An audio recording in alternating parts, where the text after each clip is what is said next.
I personally think that I made my films with a kind of a sleepwalking security. I did things which I thought were right, period. And as I said, I had nobody, no model, which I wanted to be like, you know? Entre los contrastes de luz y sombra yacía el sentimiento, nacía el arte, audaz e ingenioso, sensible y visionario. Habitó tantos géneros como pudo y en cada uno se desempeñó a tal punto de convertirse y ganarse el título de uno de los mejores directores del mundo y de la historia. Él es Fritz Lang.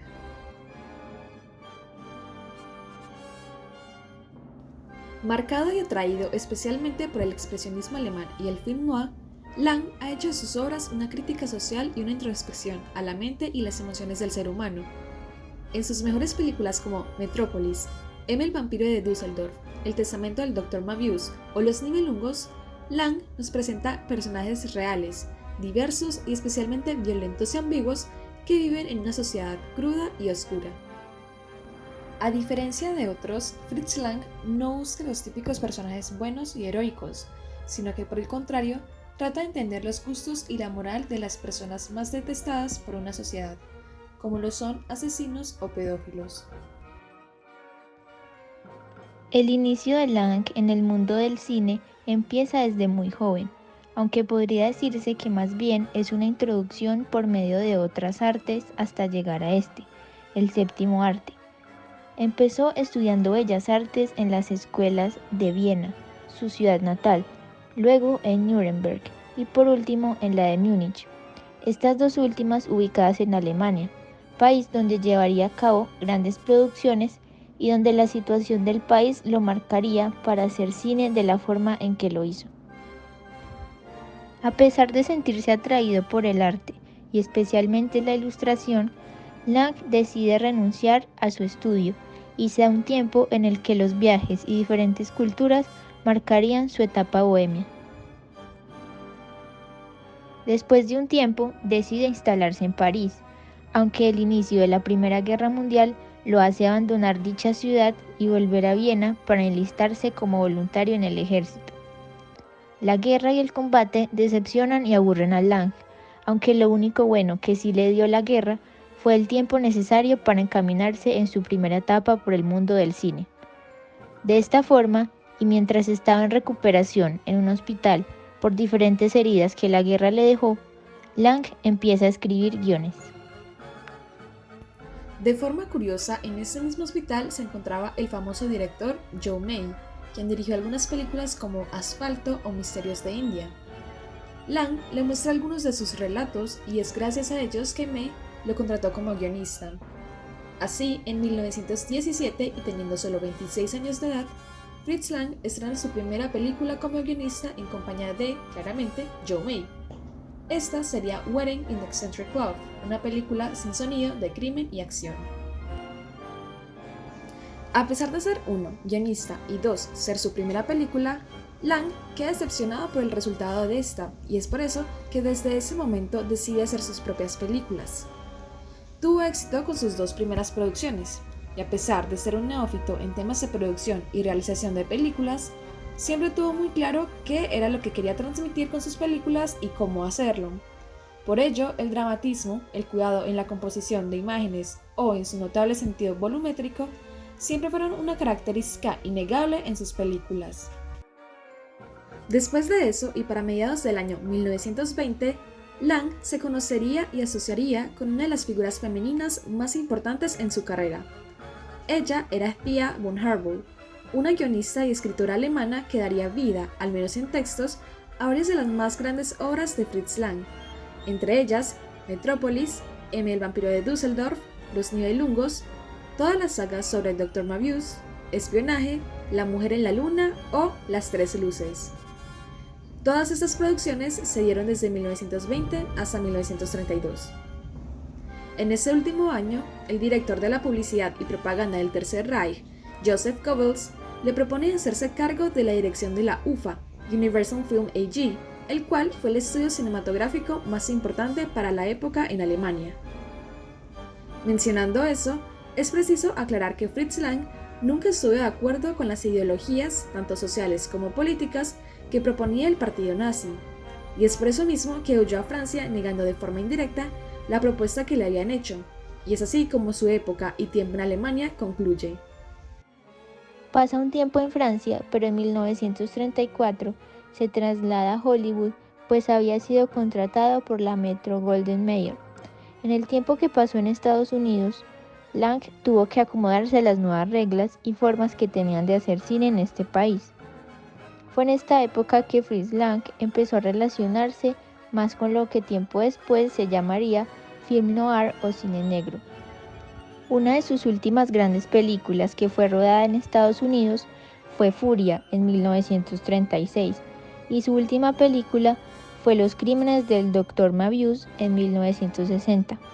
Como ya hemos mencionado, la obra de Lang siempre será muy característica y recordada por la fuerte crítica social y su especial enfoque en personajes e historias crudas, reflexivas y violentas, incluso si esta violencia no necesita de una expresividad corporal y abrupta.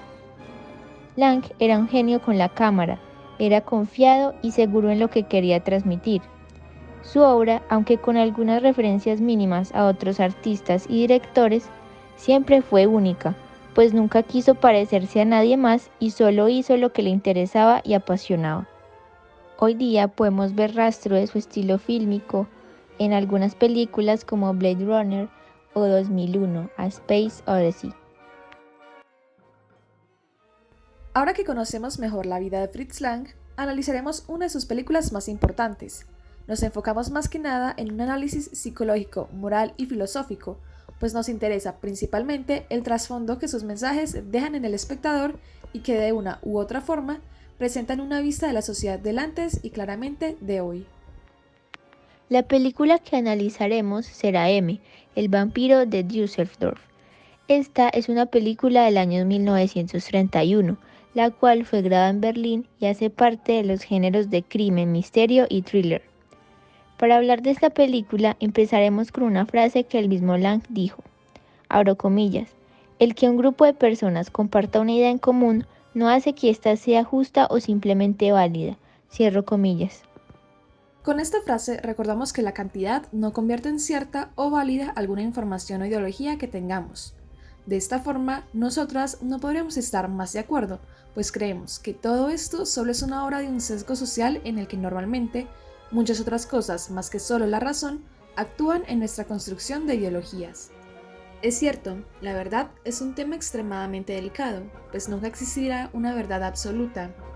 De la misma forma, la moral tampoco es completa o ceñida solo a una mente, y aún así proclamamos nuestras verdades como las únicas, las permitidas o ciertas.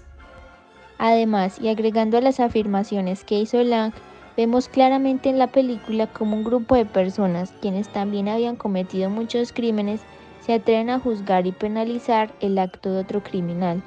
Y esa es la ironía que también está muy presente en las declaraciones y pensamientos humanos. Solemos juzgar con mayor peso a los otros y con nosotros mismos actuamos de indulgentes y optimistas. No hay un equilibrio, no hay una introspección. Nos mantenemos criticando y atacando todo lo que va más allá de nosotros.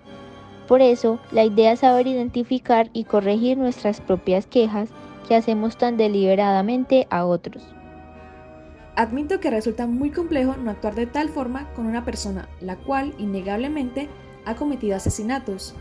Pero, y tratando de ser un poco más abierta con mi pensamiento, que claramente está marcado ya sea por cultura o la forma en la que me criaron, siento que esta película propone un punto bastante válido e invita a pensar más allá de la barrera impuesta por el corazón. Propone una combinación justa entre lógica y empatía. Sabemos que el humano siempre ha destruido todo lo que no puede comprender o todo con lo que no se puede identificar, pero hay momentos en los que es necesario liberarse un poco del encierro de la moral y abrirse paso a una cierta neutralidad y poder personificar en carne propia la justicia, que es ciega pero consciente, sensible pero honesta.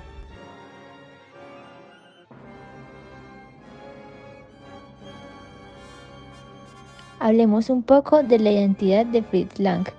Desde muy joven, Lang empezó usando un monóculo en su ojo derecho. Esto más por gusto y por mostrar cierto aire imperial. pero por cuestiones del lente y el tiempo, el monóculo le fue ocasionando serios problemas en la vista. Es por eso que termina cambiando su monóculo por un parche. Otro dato curioso es que a lo largo de los años 20, la carrera de Lang se ganó un seguidor tan incondicional como indeseado. De hecho, resulta curioso que justo este personaje se considerara tan fan de las películas de Lang, y esto debido a que el mismísimo Fritz Lang odiaba y no se sentía para nada aludido que una persona que trajo tanta destrucción y muerte al mundo pudiese sentirse atraído por las películas suyas. Estamos hablando de Adolf Hitler, líder del partido nazi y dictador de Alemania desde 1933 hasta el 45. Incluso se conoce que la película cabecera para Hitler era Metrópolis. Por último, y para cerrar con una invitación, Lang deja siempre una marca suya en sus películas. No es el uso de claroscuros o los característicos personajes. Es algo que muy pocos han notado y se han dispuesto a confirmar. En cada una de sus películas su mano aparece en cuadro. Esta, en compañía del parche y del monóculo, es una de las más grandes muestras de identidad de Lang.